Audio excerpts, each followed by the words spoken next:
Hello students, कैसे हैं आप सब। अतुल्स एकेडमी क्लासेस में आपका बहुत बहुत स्वागत है। आप लोग जुड़ चुके हैं एक बार फिर से पटेल सर के साथ। आज के इस लेक्चर्स में मैं आपके लिए लेके आया हूँ एक प्यारा सा टॉपिक, एक सुनहरा सा टॉपिक जिसका नाम है क्या, tools of recombinant DNA technology. Tools of recombinant DNA technology, इसी के बारे में हम लोगों को समझना है, पढ़ना है कि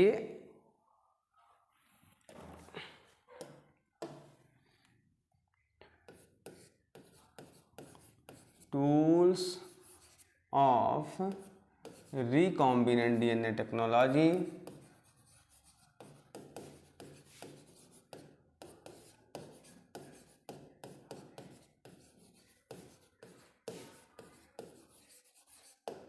tools of recombinant DNA technology. Recombinant DNA technology के टूल्स कौन कौन से हैं, इसके बारे में हमें देखना है कि जो हमारा रिकॉम्बिनेंट डीएनए है क्या है। रिकॉम्बिनेंट डीएनए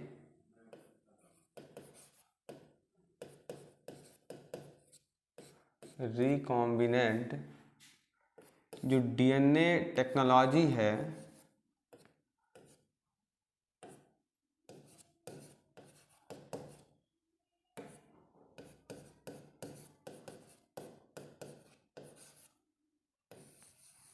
डीएनए टेक्नोलॉजी है के औजार कौन कौन से हैं, कौन कौन सी टूल्स होते हैं जिनकी हेल्प से हम डीएनए टेक्नोलॉजी की प्रोसेस को कंप्लीट करते हैं। ठीक है, इसी टूल्स के बारे में हम लोगों को पढ़ना है। इस टूल्स में आपका एक आता क्या है, एक आता है रिस्ट्रिक्शन एंजाइम। क्या आता है? रिस्ट्रिक्शन एंजाइम, जिसको हम लोग आणविक कैंची के नाम से भी जानते हैं। ठीक है, क्या किस नाम से जानते हैं? आणविक कैंची, आणविक कैंची के नाम से जानते हैं। ठीक है, ये अणुओं को कट करने का काम करता है।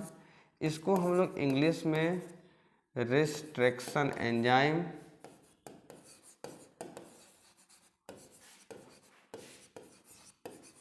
रिस्ट्रिक्शन एंजाइम या मॉलिक्यूलर सीजर, इसी आणविक को हम लोग क्या कहते हैं? मॉलिक्यूलर सीजर के नाम से जानते हैं। ठीक है,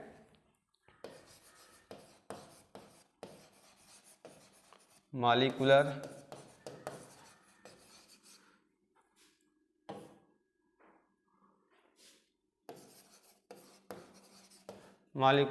सीजर। ठीक है, मॉलिक्यूलर सीजर के नाम से जानते हैं। इसी को हम लोग आणविक कैंची बोलते हैं। क्या बोलते हैं? आणविक कैंची बोलते हैं। दूसरा स्टेप हमारा क्या होता है? दूसरा स्टेप हमारा होता है क्लोनिंग वेक्टर। क्या होता है? Cloning vector. क्लोनिंग करना क्या होता है? क्लोनिंग करना भी एक विशेष प्रकार की प्रक्रिया होती है। क्लोनिंग करना क्या होता है? एक विशेष प्रकार की प्रक्रिया होती है, जिसे हम लोग क्या कहते हैं? क्लोनिंग वेक्टर कहते हैं। क्या कहते हैं? क्लोनिंग वेक्टर कहते हैं। ठीक है, इसी क्लोनिंग वेक्टर के थ्रू क्लोनिंग वेक्टर करेगा क्या कि क्लोनिंग करने का काम करेगा। एक व्हीकल्स के माध्यम से उसको बैठा करके, जीन्स को अंदर कैरी करके होस्ट तक पहुंचाने का काम आपका इसमें आ जाएगा। ठीक है, क्लोनिंग वेक्टर्स में आ जाएगा। ठीक है, इसके बाद आपका एक आता है जिसका नाम है कंपोनेंट होस्ट। कंपोनेंट होस्ट क्या है? थर्ड नंबर पे उस होस्ट का कंपोनेंट,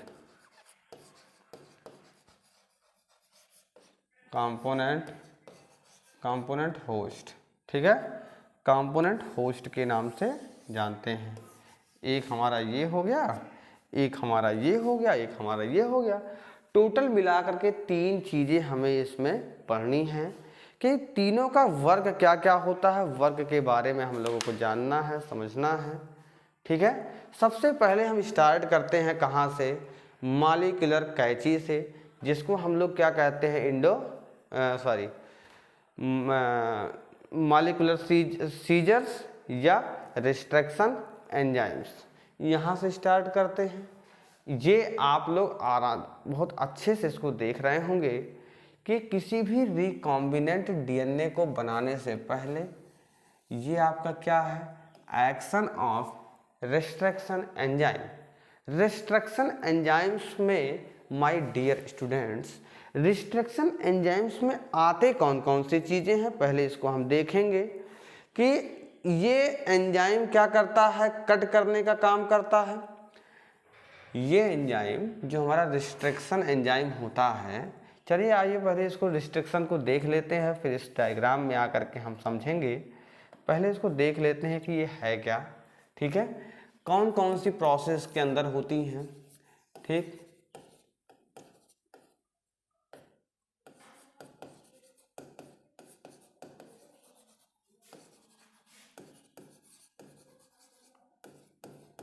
रिस्ट्रक्शन एंजाइम क्या बोलते हैं, रिस्ट्रक्शन एंजाइम, जिसको हम लोग क्या नाम से जानते हैं, आणविक कैची।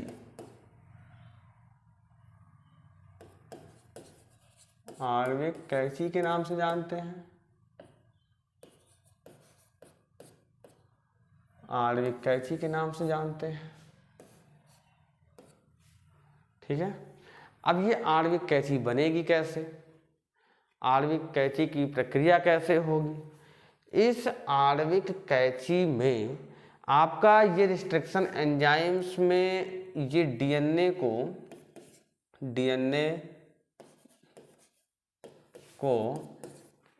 एक विशेष स्थान से काटने का काम करती है। क्या करती है, काटने का कार्य करती है। क्या करेगी भैया, किसी एक स्पेसिफिक लोकेशन पे हमारे डीएनए को काटने का काम कौन कर रहा है, रिस्ट्रक्शन एंजाइम कर रहा है। कौन कर रहा है, रिस्ट्रक्शन एंजाइम। इस रिस्ट्रक्शन एंजाइम्स में आपका कौन सा आ जाएगा, न्यूक्लिएजेज। जैसे रिस्ट्रक्शन एंजाइम्स का काम कौन कर रहा है, न्यूक्लिएजेज। न्यूक्लिएजेज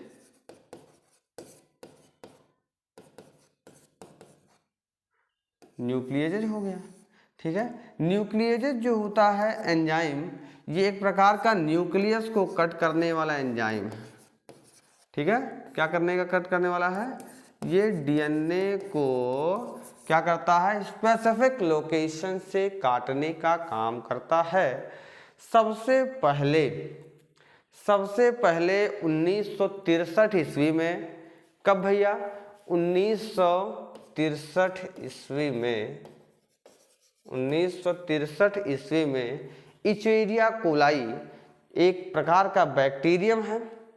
क्या है, इचेरिया कोलाई की में जो है रिस्ट्रिक्शन ग्रोथ किया गया।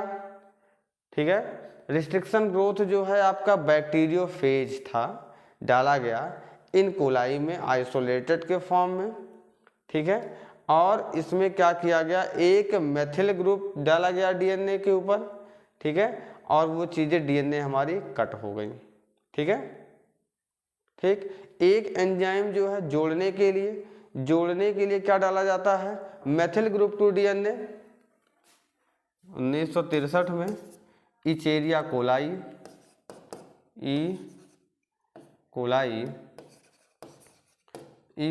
था। ठीक है, में बैक्टीरियोफेज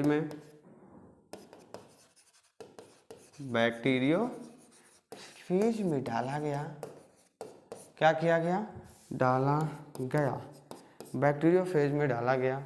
और डालने के बाद दो होती है, एक आपका होता है, इसमें हम क्या डालते हैं, मेथिल ग्रुप जोड़ने के लिए,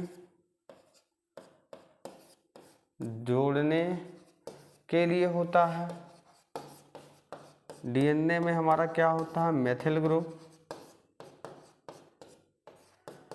कौन सा ग्रुप होता है, मेथिल ग्रुप। कौन सा ग्रुप होता है, मेथिल ग्रुप होता है। ठीक है, एक एंजाइम जो होता है ऐड करता है, one enzyme add methyl group to DNA, methyl group से डीएनए को ऐड करता है।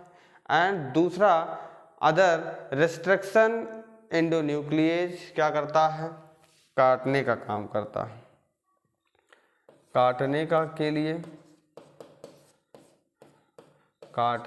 के लिए क्या है आपका, रिस्ट्रिक्शन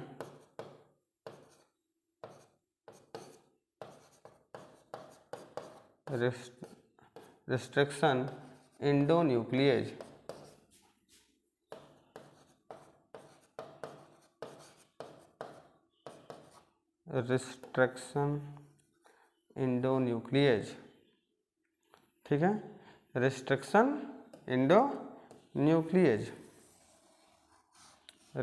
एंडोन्यूक्लिएज जो है हमारा, ये क्या करता है, काटने का काम करेगा। जो आपका ये मेथिल ग्रुप है ये इसको जोड़ने का काम करेगा।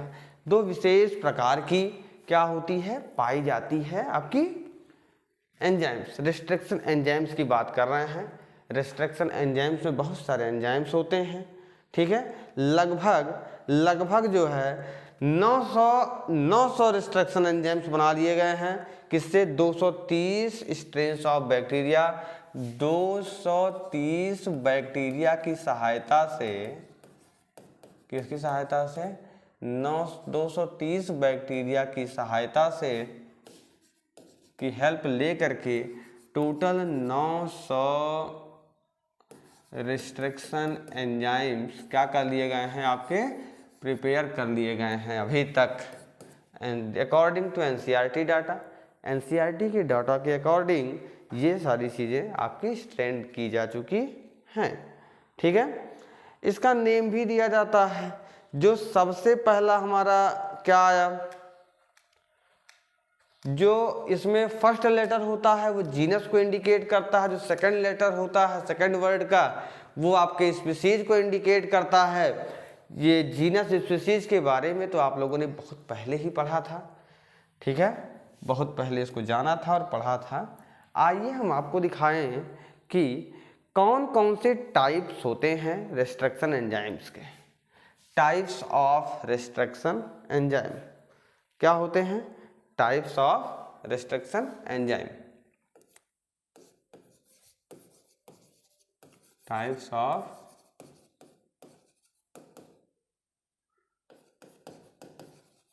Restriction enzymes. इसके प्रकार कौन कौन से होते हैं, क्या होते हैं, प्रकार। आणविक कैंची जो हमारी है, ठीक है, के प्रकार, ठीक है, इनको दो प्रकार से बांटा गया है। एक को हम लोग क्या कहते हैं, एक्सोन्यूक्लियेसेस, क्या बोलेंगे, एक्सोन्यूक्लियेसेस।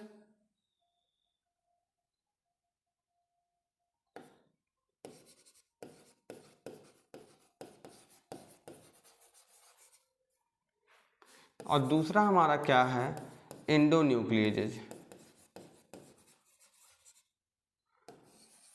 एक्सोन्यूक्लियेजेस एंड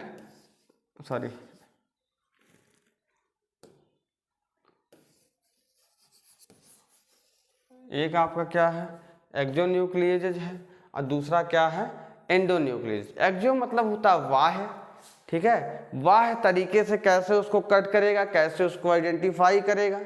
ठीक है, इसमें क्या होता है, न्यूक्लियोटाइड्स को रिमूव किया जाता है एंड ऑफ द डीएनए। एक्सोन्यूक्लियेज क्या करता है, suppose that this is the DNA, ठीक, ये एंड को रिमूव करेगा, कहाँ रिमूव करेगा, एंड पे। ठीक है, डीएनए को पीछे से काटेगा, लास्ट से, डीएनए को एंड पे कट करेगा, एंड पे कट करेगा, ठीक है, कट करेगा। और एंडोन्यूक्लियेज जो हमारा है ये क्या करेगा, किसी एक विशेष स्पेसिफिक पोजीशंस पे डीएनए को कट करता है। ये क्या करता है, डीएनए को एक विशेष स्थिति पर, ठीक है, जिसको हम लोग कहते हैं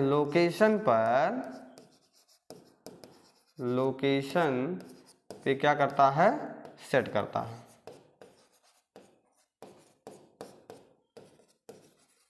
विशेष लोकेशन पे क्या करता है, सेट करता है, ठीक है। डीएनए को क्या करता है, एक विशेष स्थिति, विशेष लोकेशन पे क्या करता है, इसको सेट नहीं करता है, काटता है, काटने का काम करता है। लोकेशन पर क्या करता है, काटता है, किसी एक स्पेस विशेष लोकेशन पे ये काटने का काम करेगा। जैसे कोई डीएनए है, ठीक है, suppose that here DNA has form. DNA को स्पेसिफिक लोकेशन पे कट करना जो प्रोसेस है, मान लो यहाँ कट करना हो, ठीक है, तो वो पैलिंड्रोम्स जो आपकी होती है, पैलिंड्रोम्स की सहायता ले करके उसको पहचान करके, ठीक है, उसके बाद तब जा करके ये काटेगा, ठीक है। फर्स्ट जो है रिस्ट्रक्शन एंडोन्यूक्लियेज जो है आपका हिंड सेकंड, फर्स्ट रिस्ट्रक्शन एंडोन्यूक्लियेज क्या है आपका, हिंड सेकंड क्या है आपका, फर्स्ट रिस्ट्रक्शन क्या भैया क्या उठा दिया, फर्स्ट रिस्ट्रक्शन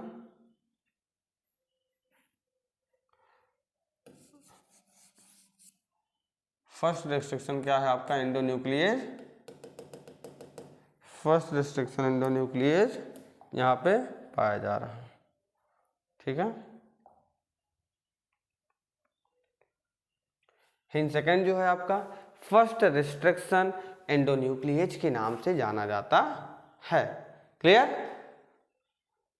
आइए हम लोग आगे बढ़ते हैं, रिस्ट्रक्शन एंडोन्यूक्लियेज को एक स्टिकी नोट्स के थ्रू देखते हैं। सबसे फर्स्ट स्लाइड पे आ जाते हैं, आपको हम दिखाते हैं कि कैसे ये एक्शन करता है। सपोज दैट मान लीजिए ये दो डीएनए हैं, एक आपका क्या है, enzymes cut the both DNA, the strands are the same side पे दोनों कटेगा।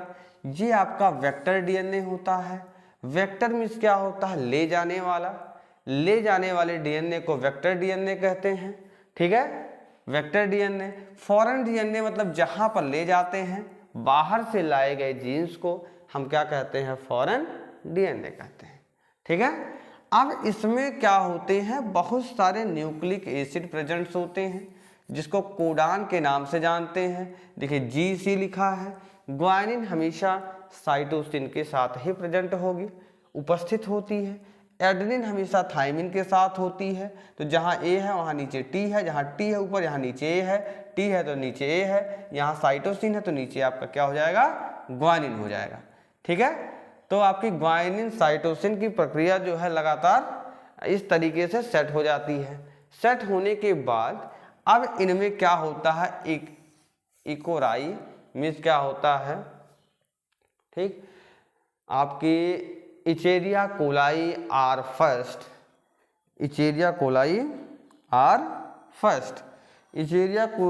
आर फर्स्ट जो आपका है ये क्या करेगा, इस पे वर्क करेगा। जैसे इस पे वर्क करेगा ये क्या करेगा, ये ब्रेक डाउन हो जाएगा, टूट जाएगा। ये इस तरीके से ब्रेक डाउन होगा कि ऐसे कट करेगा, ऐसे जाएगा, ऐसे कट करके ऐसे निकलेगा, सीधा सीधा कट नहीं करेगा। जब भी ये कट करेगा ऐसे आएगा, ब्रेक डाउन करके ऐसे निकलेगा, ठीक है। तो इस तरीके से यहाँ कट करके निकल चुका है ये। अब ये वाला एडेनिन आ करके इसके ऊपर, यहाँ पे ये वाला आ करके इसके ऊपर थाइमिन के पास, ये वाला टी आ करके इसके ऊपर और ये वाला थायमिन आ करके इसके ऊपर अटैच हो जाएंगे। और जैसे ही स्टिकी एंड्स हमारे क्या होते हैं, जुड़ेंगे, जैसे स्टिकी एंड्स हमारे क्या करेंगे, आकर के इस पे जुड़ेंगे, DNA fragments do join ligase. Ligase का क्या काम होता है, जोड़ने का काम होता है। एंडोन्यूक्लिएज, ठीक है, का काम क्या होता है, किसी चीज को तोड़ना, किसी चीज को काटना। और लाइगेज का काम क्या होता है, उसको जोड़ना होता है। ठीक है, लाइगेज का क्या काम होता है, उसको जोड़ने का काम होता है। तो जब ये यहाँ पे ला करके लाइगेज जोड़ दिया, जोड़ने के बाद हमारा क्या हो गया, रिकॉम्बिनेंट डीएनए बन करके पूरा तैयार हो गया। अब ये क्या हो गया, पूरी तरीके से तैयारी इसकी हो चुकी है। सपोज डैट, मान लिया, आइए आपको दूसरे तरीके से समझाते हैं।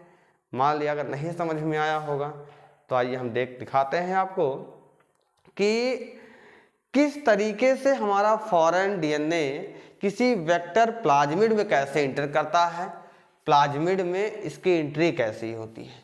ठीक है, सपोज डेट ये हमारे पास क्या है, डीएनए है, ठीक है, फॉरेन डीएनए है, और ये हम एक ले लिए प्लाज्मिड। क्या ले लिए, प्लाज्मिड ले लिए, ठीक है, प्लाज्मिड ले लिए। इस प्लाज्मिड में इसकी एंट्री कैसे होगी, आइए इसको डीएनए की तरह बना लेते हैं थोड़ा सा। ठीक है, ठीक,